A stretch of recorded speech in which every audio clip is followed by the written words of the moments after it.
নমস্কাৰ প্ৰিয় বন্ধু বান্ধৱীসকল আহকচোন আমি আজি অকণমান এটা আলোচনাৰ জৰিয়তে প্ৰকৃত অৰ্থত অসমৰ সন্মানীয় মুখ্যমন্ত্ৰী ডক্টৰ হিমন্ত বিশ্ব শৰ্মা ডাঙৰীয়াই সঁচাকৈয়ে অসমীয়াক বহুত ভাল পায় নেকি কিমান ভাল পায় আমি অকণমান পৰ্যালোচনা কৰোঁ আহক তেখেতে যিবিলাক কৰি আছে হঠাৎ সিদ্ধান্ত লৈ বিৰাট চমক দিবলৈ চেষ্টা কৰি আছে প্ৰথমতে ড্ৰাগছৰ যিবিলাকে ব্যৱসায় কৰিছিল সেইবিলাকৰ ভৰিত গুলিওৱা আমি ড্ৰাগছ বন্ধ হোৱাটো বিচাৰোঁ সমাজৰ পৰা ই এটা সাংঘাতিক মানে লেতেৰা কাৰবাৰ ইয়াক শেষ কৰি দিয়াটো একেবাৰে নিৰ্মূল কৰি দিয়াটোৱে আমি বিচাৰোঁ গতিকে তেখেতে যি আধাতে এৰি দিলে এতিয়াও হয়তো ধৰি আছে কিন্তু আমি জানো তেখেতলোকৰ কৃপাতে যি 10 দিন আমি জেলত থাকি আহিলোঁ তেতিয়াই আমি দেখিলোঁ ইচ্ছা কৰোঁ বুলি ক'লে প্ৰশাসনে সকলো কিন্তু গুৰিৰ পৰাই নিৰ্মূল কৰি দিব পাৰে তেওঁলোকৰ হাতত সম্পূৰ্ণ তথ্য আছে কিন্তু তেখেতলোকে এনেকুৱা ধৰণৰ সদ্ভাৱ নাই বাবেই তেখেতলোকে গুৰিত যি উপশম কৰিব লাগে সেয়া গুৰিত নকৰি কিন্তু ডাল পাতত কৰি থাকে সৰু সৰু ল'ৰাবিলাকে যিবিলাকে ড্ৰাগছ খাবলৈ শিকিছে সেই ল'ৰাবিলাকক জেললৈ নি তেখেতলোকৰ চৰিত্ৰত দাগ লগাই দিবলৈ খুব সহজ কিন্তু যিবিলাক প্ৰকৃতাৰ্থত ডাঙৰ ড্ৰাগছৰ ব্যৱসায়ী সেই সকলো কথা প্ৰশাসনে জানি বুজিও কিন্তু তেখেতলোকক কৰায়ত্ব কৰিবলৈ সক্ষম নহয় আৰু কোন বাটেৰে ড্ৰাগছ আহে সেয়া কথা কিন্তু প্ৰশাসনে খুব সুন্দৰকৈ জানে তেওঁলোকৰ হাতত সম্পূৰ্ণ তথ্য আছে গতিকে এইবিলাক প্ৰলোভন আচলতে নিদিয়াই ভাল এইবিলাক চমক সৃষ্টি নকৰাই ভাল মিছা চমকৰে আচলতে সমাজৰ উন্নয়ন কেতিয়াও নহয় দ্বিতীয়তে আহিলে আপোনাৰ মাটিৰ যিসকল দালাল মাটিৰ দালালৰ বিষয়ে আমি সকলোৱে জানো যে এছডিসি অফিসত যদি মাটিৰ আপুনি কাম কৰিবলৈ যায় তেতিয়াহলে আপোনাৰ চেণ্ডেল ক্ষয় যাবগৈ কিন্তু তথাপি আপোনাৰ কাম নহয় ঠিক আছে তেখেতে যিসকল মাটিৰ দালাল ধৰিলে তাৰ পিছত কামৰ কিমান অগ্ৰগতি হ'ল এয়া আমি সকলোৱে লক্ষ্য কৰিলে আমি দেখা পাওঁ এতিয়া আহি গ'ল হঠাতে বাল্য বিবাহ এটা বাল্য বিবাহৰ ক্ষেত্ৰতে মই বেছিকৈ ক'বলৈ ল'ম বাল্য বিবাহ তেখেতে সঁচাকৈ আমাৰ সমাজখনৰ উন্নয়ন বিচাৰিছে নেকি যে আমাৰ নাৰী জাতিৰ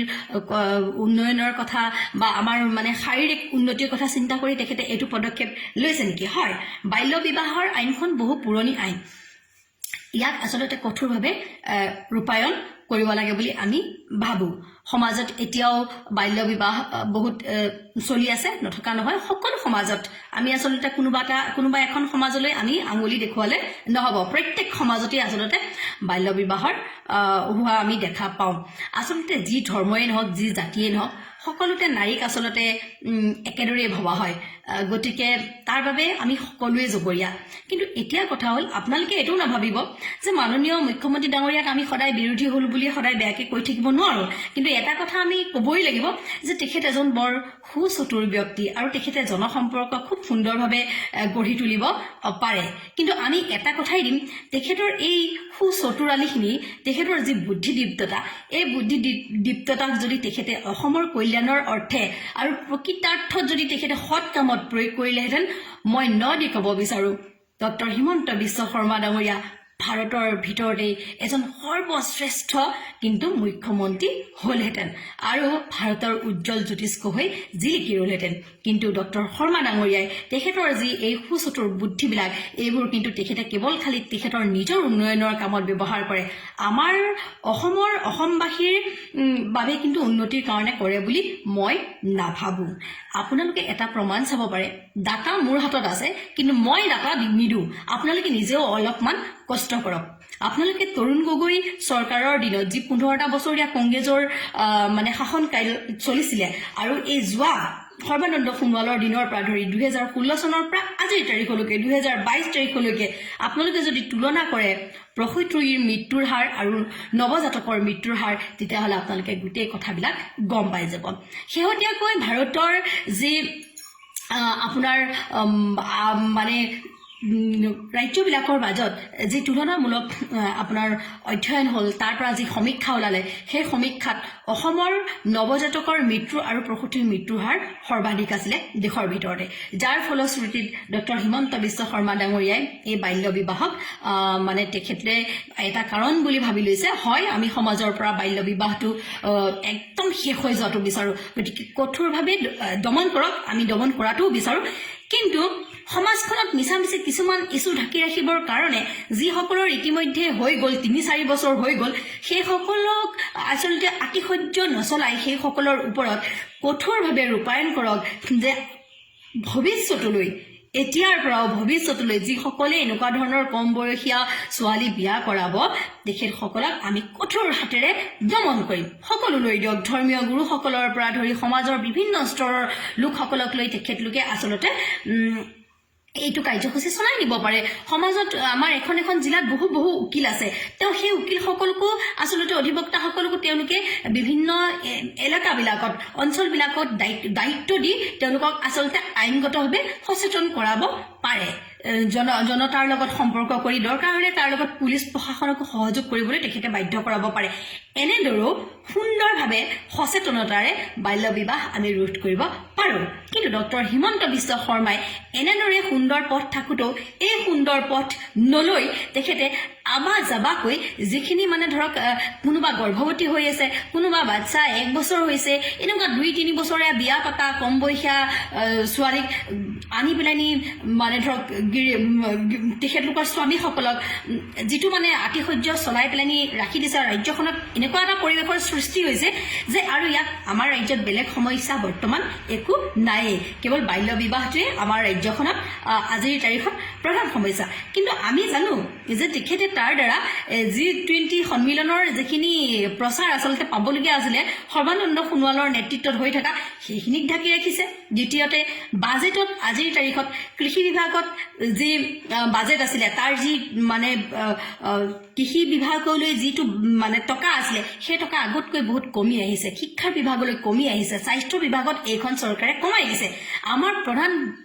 আচলতে চালিকা শক্তিয়ে হৈছে কৃষি স্বাস্থ্য শিক্ষা এইকেইটাতে যেতিয়া তেখেতে বাজেটৰ টকাৰ ধনৰ পৰিমাণ কমাই দিব তেতিয়াহ'লে সমাজত জানো সঁচাকৈ উন্নতি হ'ব আৰু সঁচাকৈয়ে যদি হিমন্ত বিশ্ব শৰ্মা ডাঙৰীয়াই শেষত মই ইম্পৰ্টেণ্ট কথাকেইটা ক'বলৈ লৈছোঁ যদি ইমানেই চিন্তা কৰে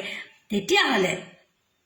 কংগ্ৰেছ চৰকাৰে NRHMৰ আণ্ডাৰত যথেষ্টখিনি কৰ্মচাৰী নিয়োগ কৰিছিলে আৰু তাৰে ভিতৰত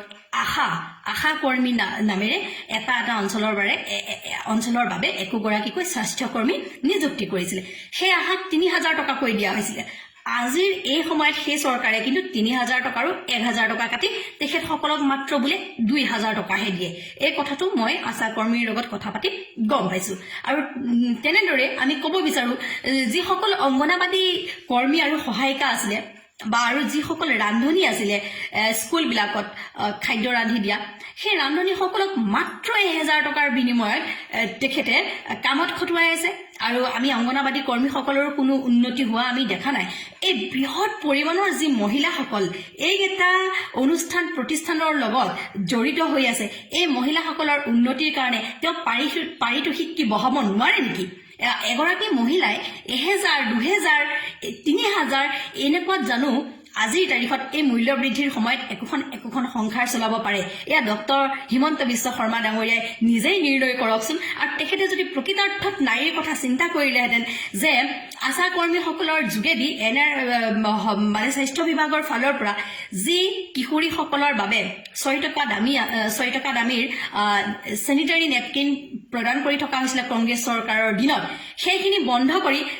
তেওঁৰ নিজৰ মিছেছৰ উদ্যোগত যি নেপকিনৰ মানে এটা মানে উদ্যোগ খুলি পেলানি তেওঁ ব্যৱসায় কৰিলে সেয়া জানো তাৰ দ্বাৰা জানো আমাৰ অসমৰ মহিলাসকলৰ কিশোৰীসকলৰ উন্নয়ন হ'ব আজি এনেকুৱা এটা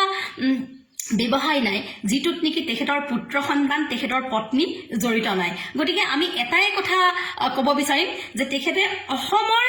ৰাইজৰ কল্যাণতকৈ কিন্তু নিজৰ পৰিয়ালৰ পত্নী পুত্ৰ পৰিবাৰৰ কল্যাণটোকহে সৰ্বাধিক গুৰুত্ব দিছে আৰু বাকী এইবিলাক যিবিলাক কৰি আছে এইবোৰ মাত্ৰ চমক সি দালাল ধৰাই হওক সি ড্ৰাগছ ধৰাই হওক বা সি বিধৱা বিবাহৰ ক্ষেত্ৰত এয়াই হওক যদি সদিচ্ছা থাকে তাক সৎভাৱেৰে ৰূপায়ণ কৰিলেই হ'ল চমক সৃষ্টি কৰাটো কেৱল তেখেতৰ মাত্ৰ ৰাজনীতি